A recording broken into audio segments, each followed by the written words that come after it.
먹읍시다. 우리 믿음의 권속들, 논어 위정편에 이런 말이 있습니다. 남자의 나이를 쭉 나열하는데 15살, 20살, 30살, 40살, 50, 60, 70 이렇게 쫙 나이마다 그 독특한 이름이 있어요. 그래서 15살을 가리켜서 시학이라, 학문에 뜻을 둔다. 요즘 말하면은 공부 좀 해라, 이런 말이에요. 20살이면 뭡니까? 약관이라고 하잖아요. 약관은 이제 관을 쓰는 나이기. 요즘으로 하면 야, 너 성인이야. 네 행동에 네가 책임져야 돼. 그냥 20살 되면 그렇게 말해요. 30살이면 이립이에요. 이립은 뭐냐면 뜻을 딱 세우는 거예요. 그럼 다시 말해서 요즘 말하면은 야, 30살 정도 되면 철 좀 들어라. 네 앞가림 좀 할 때는 됐지 않느냐, 그런 말이고.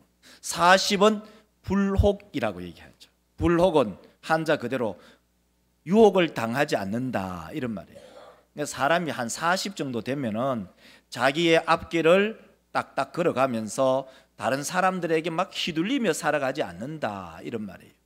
50살이 되면 지천명이라고 얘기하죠. 지천명이라는 말은 바로 하늘의 뜻을 깨닫는다, 이런 말이에요. 60은 이순이다 하는데, 이순은 기가 부드러워진다는 거예요. 어떤 말을 들어도 좀 마음에 좀 느긋하고, 그래 니는 죽겨라, 나는 내 갈 길 간다 하면서 이 기가 부드러워지는 거예요. 70이라고 뭐라고 하면은 고희라고 해요. 그러니까 70 되면은 이 고희라는 말은 옛꽃자를 써서 희귀할 희자거든요. 아, 옛날부터 희귀하다. 그러니까 요즘 말하면은 참 오래 사셨다, 이런 말이에요. 자, 여기 뭐 대부분 우리 성도들 가운데는 고의가 안 되신 분들이 태반이고 아직은 나이가 어린 분이 많잖아요.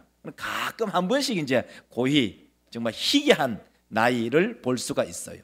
자, 우리 믿음의 권속들, 이렇듯 이 나이마다 독특한 그 특징을 얘기하고 있는 거죠. 그 중에서도 우리 믿음의 성도들, 나이가 한 40이다. 내가 나이가 40이다. 그러면 우리가 40이 넘었으면은, 그러면 우리 믿음의 권속들 40대 뭐 하셨어요?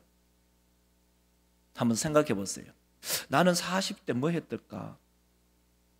제가 딱 생각하면서 40에 저는 송림교회 담임으로 갔더라고요. 여러분 40대 뭐 하셨어요? 그러면 나는 아직 40이 안 됐다. 난 40이 안 됐다. 그러면은 나는 40대면 나는 어떤 사람이 되면 좋을까? 한번 생각해 보세요. 또 다른 하나, 이제 나이가 한 85세 정도 되었어요. 정말 나이가 지긋하잖아요. 나이가 지긋한데 여러분 85세 이전의 사람들, 나는 나중에 85세가 되면은 어떤 인생으로 살아갈까? 한번 생각해 보세요. 80이 되었다. 내 80이 되었어요. 이제 80이 된 이후에는 그러면 나의 남은 인생을 어떻게 살아갈까? 한번 생각해 보세요. 우리가 40 이전에는 내 인생 내 마음대로 살 수 있어요. 왜? 건강하니까. 몸이 막 팔랑팔랑하니까. 그런데 나이가 한 85세 정도 되면은 내 몸의 신체의 여러 기능이 떨어지고, 또 내가 마음대로 내 몸을 움직일 수 없는 그런 환경에 도달합니다. 오늘 본문을 우리가 함께 쭉 보면서요, 우리 사람 믿음의 권속들, 이 본문은 바로 가나안 땅을 정복하고 그리고 그 땅을 분배하는 과정 중에 있어요. 땅을 분배하면서 가장 먼저 우선권을 갖는 사람이 누구냐? 바로 요수아와 갈렙 같은 이런 명장들이죠. 이런 사람들은 모든 것에서 우선권을 가지고 또 자기의 권리를 주장해도 어느 누구도 요수아 선생님, 아이고 또 갈렙 할아버지 우선권 없습니다 라고 얘기할 사람은 아무도 없어요. 얼마든지 자기의 우선권을 먼저 얘기할 수 있습니다. 그래서 유다 지파가 먼저 땅을 분배하면서 그 중에서도 오늘 본문 말씀은 갈렙이 그 땅을 먼저 청구하는 그런 모습을 보여주고 있어요. 우리는 오늘 본문 말씀을 보면서 여호수아의 전체적인 흐름을 다시 한번 세팅하고 싶어요. 한번 표를 보여주면 이렇게 되죠. 여호수아서는 4개의 단어로 딱 결정 지을 수 있다는 거예요. 그 4개의 단어가 뭐냐? 그 첫째는 입성이죠. 왜? 가나안 땅을 들어가는 준비를 하고 가나안 땅을 실질적으로 이렇게 준비를 하는, 입성의 준비를 하는 것이 1장부터 5장까지고, 그 다음에 6장부터 이 12장까지에는 땅을 분배하는 이야기가 쭉 나와요. 다른 땅을 정복하는 이야기가 쭉 나와요. 그리고 난 다음에 땅을 분배하잖아요. 오늘 본문 말씀이 여호수아서 14장이잖아요. 그러니까 땅을 나누는 거예요. 그리고 마지막에 땅을 나누고 난 다음에 그 땅에서 뭘 할 것인가? 그 땅에서는 바로 하나님을 잘 섬기는 거예요. 그것이 바로 여호수아서가 우리 가운데 들려주는 메시지 중에 메시지죠. 자, 우리 믿음의 성도들, 본문 말씀을 가지고 제목을 이렇게 잡았어요. 일편단심 카레브라는 말씀 큰 제목으로 삼고, 그 첫 번째로는요 이렇게 잡았어요. 온전한 사람을 보라. 첫 번째, 온전한 사람을 보라. 우리 믿음의 성도들, 갈렙은 땅을 분배하면서 무려 45년 전의 이야기를 회상합니다. 다시 끄집어내요. 그것이 어디에 있느냐면은 민수기 13장과 14장의 이야기를 쫙 회상하는데, 민수기 13장 14장의 그 백그라운드가 뭐냐? 딱 한 가지입니다. 그것은 바로 가나안 땅을 정탐하러 갔다가 되돌아와서 부정적인 보고와 긍정적인 보고로 인하여, 그 부정적인 보고로 때문에 이스라엘 백성들이 무려 광야를 40년 동안, 정확히 말하면 38년이죠. 38년 동안 뱅글뱅글 도는 그 비극의 사건이 바로 가데스 바네아의 사건이에요. 지도를 하나 보여주면 요 빨간 동그라미, 그 빨간 동그라미 가데스인데, 이 가데스 바네아에서 바로 해군하여 무려 38년 동안 저 허벌판 광야를 돌아다니는, 방랑하는 그러한 세월의 시작점이 바로 가데스입니다. 그 결정적인 게 뭐냐? 두 가지의 보고입니다. 그 두 가지의 보고가 뭐냐? 민수기 13장 27절에 보면 이렇게 말합니다. 보세요. 모세에게 말하여 이르되 당신이 우리를 보낸 땅에 간적 과연 그 땅에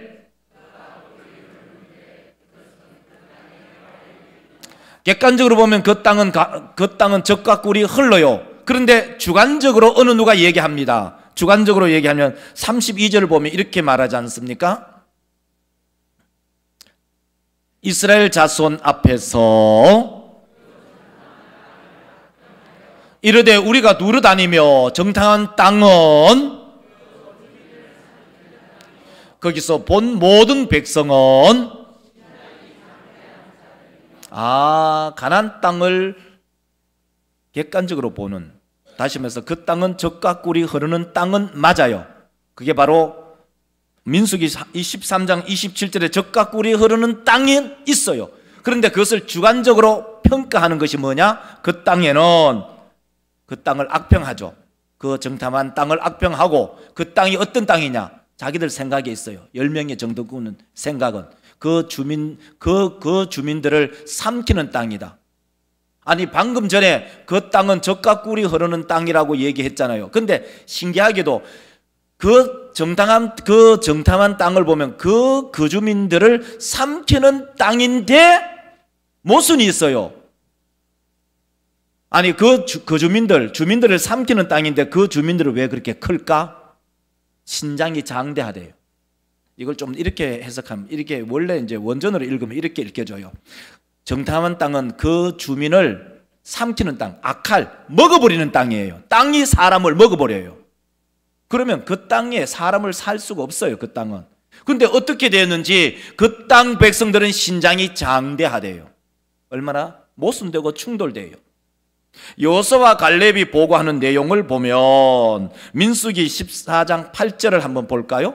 민수기 14장 8절로 이렇게 말합니다. 여호와께서 우리를 기뻐하시면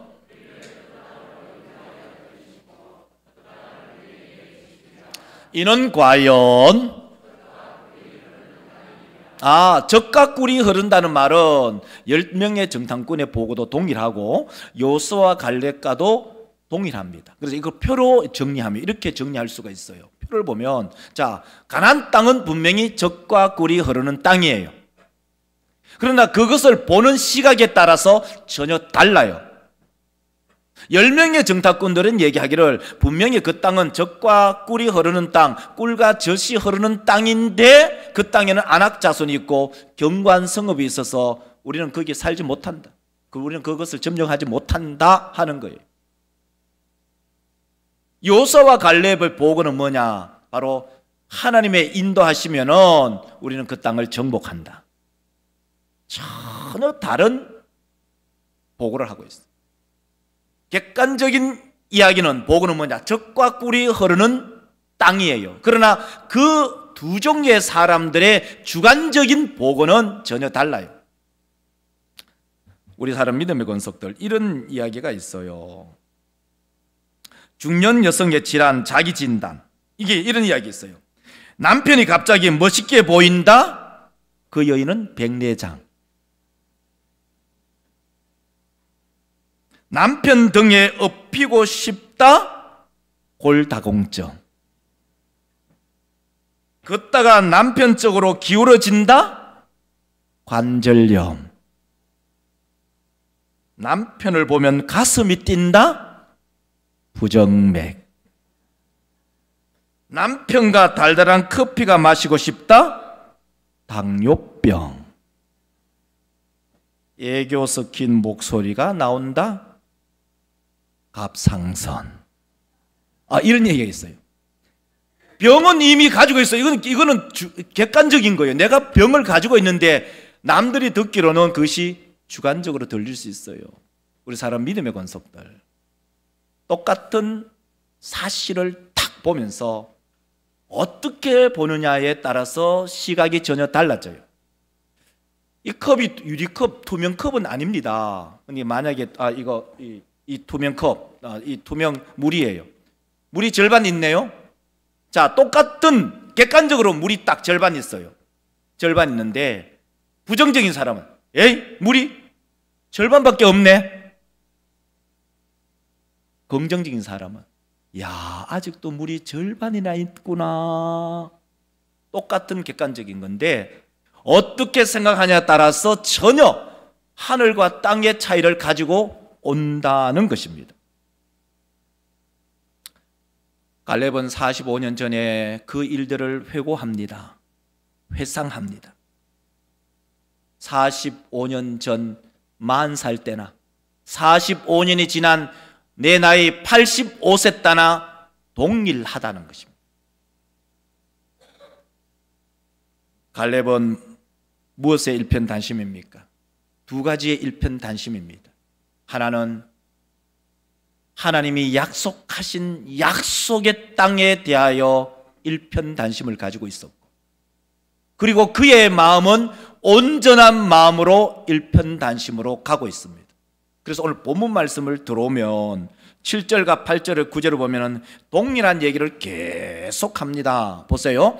7절, 내 나이 40세에 여호와의 종 모세가 가데스 바네아에서 나를 보내어 이 땅을 점탐하게 하였으므로 그에게 보고하였고, 8절, 나와 함께 올라갔던 내 형제들은 백성의 간담을 높게 하였으나 나는 내 9절, 그날에 모세가 맹세하여 이르되 내가 내 발로 밟는 땅은 영원히 너와 내 자손의 기업이 되리라 하였나이다. 사랑하는 믿음의 성도, 이것은 과거를 해상하는 거예요. 과거에 내가 만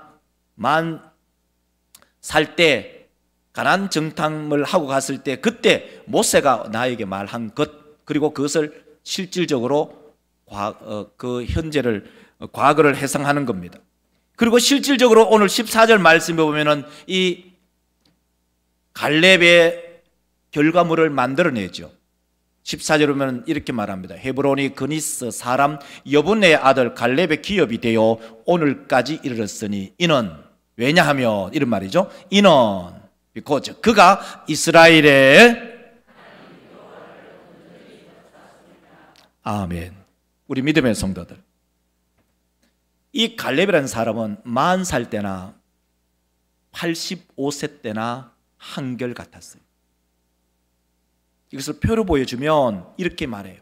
7절과 8절 9절이 이 우리 번역이 약간은 이 히브리어 원전으로 보면 똑같은데 번역을 달리했어요. 성실, 7절에는 성실함으로, 근데 원래는 그것이 충성으로 번역해야 돼요. 8절은 이 높게 한 것과 반대되게 나는 충성되게 했다는 거예요. 9절에 자기도 충성했어요. 그리고 14절을 보면은 온전한, 온전히, 이 말도 역시 충성이에요. 말하란 말이에요. 전부 똑같아요. 그러니까 7절, 8절, 9절, 14절이 동일한 단어인 이 말하라는 단어를 쓰면서 충성, 충성, 충성, 충성 이 4번을 써요. 다른 사람은 충성하지 않아요. 그래서 이것은 7절과 8절과 9절은 과거에 충성했을 뿐만 아니라 지금 현재에도 14절은 충성스러운 사람입니다. 그 사람을 가리켜서 어떻게 명령하느냐? 온전한 사람을 보라. 우리 사람 믿음의 성도들, 내 마음은 어떤가요?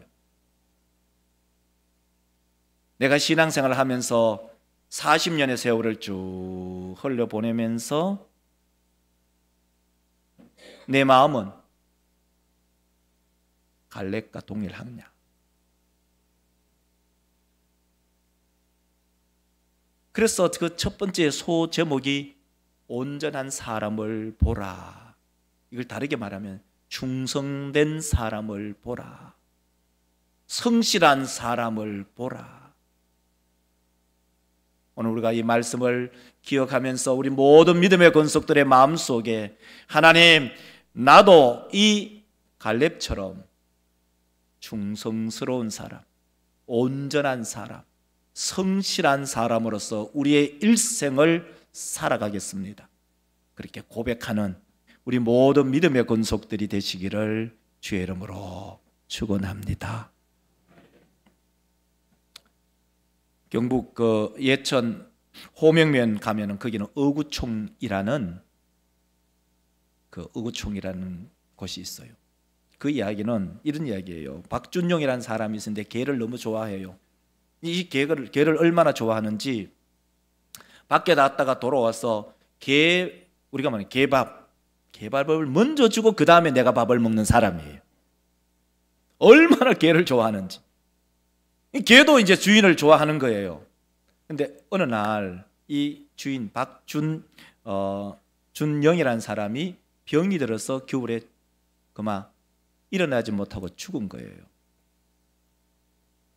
병이 드는 그날부터 이 개가 같이 밥을 안 먹는 거예요. 그런데 이 집에서 이 박준영이라는 사람을 장례를 치러야 되는데 이 한겨울에 얼마 전에 눈이 온 것처럼 눈이 너무 많이 와서 그 매장지, 안장지를 못 찾는 거예요.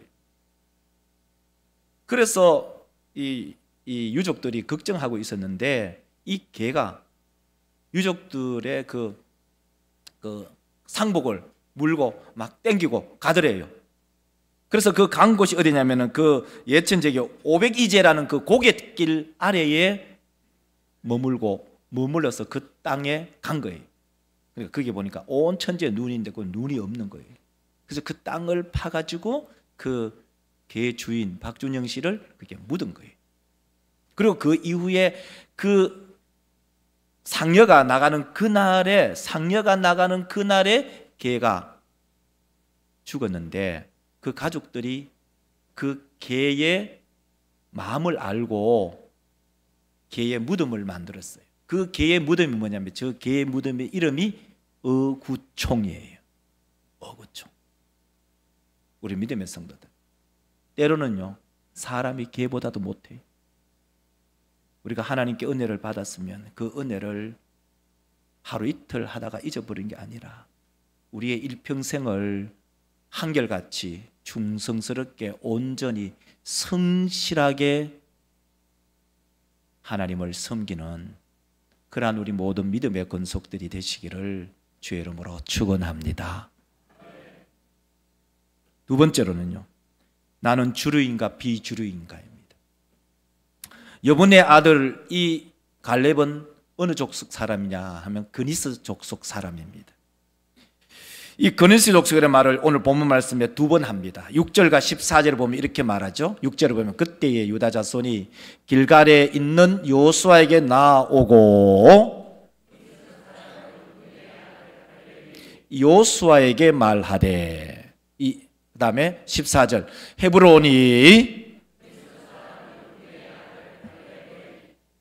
기업이 되어 오늘까지 이르렀으니 이는 그가 이스라엘 하나님 여호와를 온전히 쫓았습니다. 이 갈렙이라는 사람은 어떤 사람이냐? 그니스 사람입니다. 그니스 사람이 성경에 가장 어디에 먼저 나오느냐? 창세기 15장 19절에 보면 이렇게 나와요. 곧 겐 사람과 그니스 족속, 그죠? 그니스 족속, 간몬 족속. 이걸 다르게 말하면 이스라엘 백성들 순수 혈통이 아니라는 겁니다. 이걸 또 다르게 얘기하면 이 갈렙이라는 사람은 주류가 아니고 비주류예요.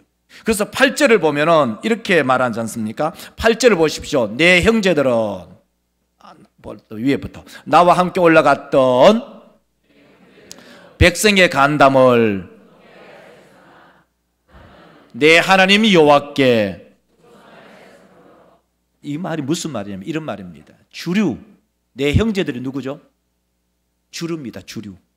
주류는 백성의 간담을 높게 했지만은 나는, 우리가 그냥 일반적으로 읽으면 나는 이렇게 했지만 저 문장은요, 이게 히브리어로 아노키, 이 말은 나는 이런 말이에요. 저 사람들은 주류는 저렇지만 나는 비주류지만은 하나님께 충성을 다했다. 그 얘기를 하고 있는 거예요. 그래서 이것을 이렇게 표로 보일 수 있어요. 내 형제들은 누구냐? 주류예요. 나는요, 비주류예요. 근데 내 형제들, 그 주류들은 그 내 형제들의 마음들을, 그 간담이죠. 이거 마음이에요. 내부.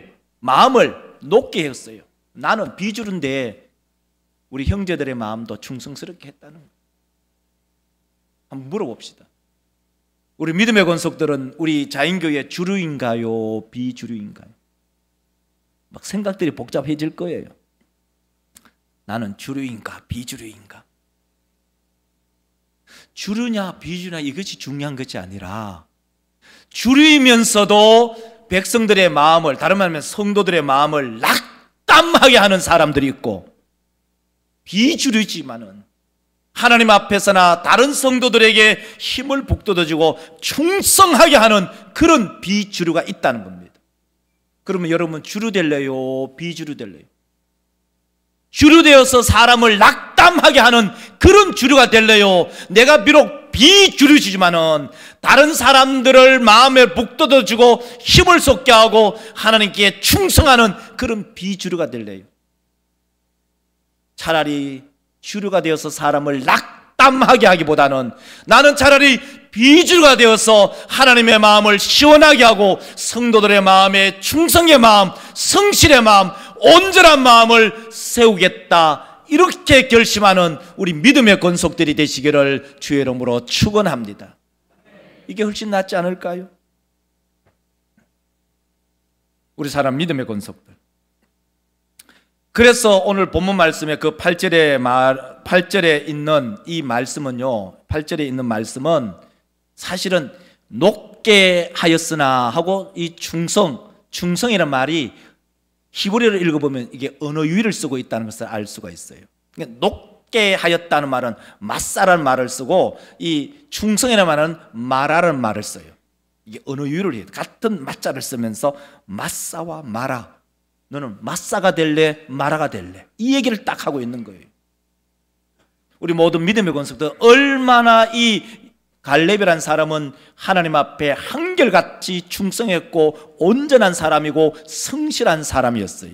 근데 그 사람의 이름의 뜻, 일편단심 카레브, 이게 히브리어거든요. 우리가 이제 번역상으로는 갈렙이라고 얘기해요. 근데 갈렙이라는 뜻이 뭐냐? 갈렙이라는 뜻이 뭐냐? 이야, 어떻게 이름을 이렇게 지을 수 있냐? 그 이름은, 그 이름의 뜻은 개예요. 갈렙이라는 이름의 뜻이 뭐냐? 개라니까요. 그래서 예하를 아까 든 그 어구총에 예하를 든 의도가 거기에 있는 거예요. 하나님의 은혜를 받아 자기는 이스라엘 백성들 혈통 순수 주류도 아니에요. 주류 아닌데도 그 사람이 이스라엘 백성들 안에 들어 얼마나 감사한지. 이 사람의 이름의 뜻이 개라니까요. 개라는 의미는 크게 두 가지 의미가 있겠죠. 하나는 경멸적인, 부정적인 의미, 모욕적인 의미. 다른 의미가 있어요. 또 다른 의미는 충성스러움. 징기스칸이 세계를 정복할 때에, 그때에 징기스칸과 함께 세계를 정복한 8명의 신하가 있었어요. 이 8명의 신하가, 그 8명의 신하를 어떻게 말했냐면 사준 사구라고 얘기했어요. 사준이란 말은 무슨 말이냐면 말맞자인데 준마를 얘기해. 준마. 네 마리의 말, 네 마리의 충성스러운 말이 있었고, 또한 사구라고 얘기할 때는 네 마리의 충성스러운 개. 와, 그런 단어를 썼어요. 우리 사람 믿음의 권속들, 오늘 이 말씀을 들으면서 야, 좀 너무 심하지 않나? 어떻게 사람을 가리켜서 개라고 하냐? 라고 얘기하지만 긍정적인 그 측면에서 보면은 충성의 대명사입니다. 충성의 대명사. 징기스칸을 도와서 세계를 정복한 그 사준사구, 네 마리의 준마와 네 마리의 충성스러운 개가 있었어요. 우리 모두 믿음의 권속들. 그 마침 오늘 이 갈렙이라는 그 할아버지의 그 이름의 뜻이 개였다는, 우리 성도들에게 우리가 하나님 앞에서 충성스럽게 개처럼 우리의 온 마음을 다해서 몸을 다해서 섬깁시다 하면 여러분 기분 좋겠어요? 기분 살짝, 빈정 살짝 상하지 않겠어요? 그럼에도 불구하고 우리 믿음의 권속들, 우리 모두가 개라는 그 동물을 보면서 그의 충성심, 그 하나만큼은 우리가 닮아야 되지 않을까? 세상에 이 흰머리 가진 짐승이 얼마나 믿지 못하는 짐승인지, 은혜를 베풀면 언젠가는 그 은혜를 갚아야 되지만 은혜를 은혜로 갚지 않은 경우가 허다합니다. 왼수는 돌에 막 새겨놓고 은혜는 물에 막 새기는 것이 누구냐? 사람입니다. 어떻게 보면 개보다도 못해요. 오늘 이 말씀을 우리가 함께 기억하면서 우리 모든 믿음의 권속들의 심령 가운데 일편단심 갈렙, 일편단심인 갈렙을 우리는 이 성경을 통해서 알 수 있습니다. 그는 온전한 사람이었고 충성스러운 사람이었고 그는 성실한 사람이었습니다. 목사도 이러한 사람이 되고 싶고 우리 모든 믿음의 권속들도 이러한 사람이 되시기를 주의 이름으로 축원합니다. 그리고 또 한 가지가 뭐예요? 나는 주류인가 비주류인가를 묻잖아요. 갈렙은 어떤 사람이죠? 비주류의 사람. 주류의 사람이 아니었어. 그럼에도 불구하고 그는 내가 주류냐 비주냐 그걸 따지지 않고 하나님 앞에서 온전하고 충성스럽고 성실한 그의 이름 개, 우리에게 던져주는 메시지가 큽니다. 나는 주류이다. 나는 비주류이다. 내가 이 교회를 얼마나 다니는데, 내가 이 교회 목사인데, 내가 이 교회 장로인데, 내가 이 교회 권사인데, 그러면서도 갯불하는 것도 없는데 그 명분만 가지고 내가 줄이라고 큰 소리친. 오늘 이 말씀이 우리 모두에게 큰 깨달음이 있으시기를 주의 이름으로 축원합니다. 기도합시다. 하나님 아버지, 오늘 말씀을 기억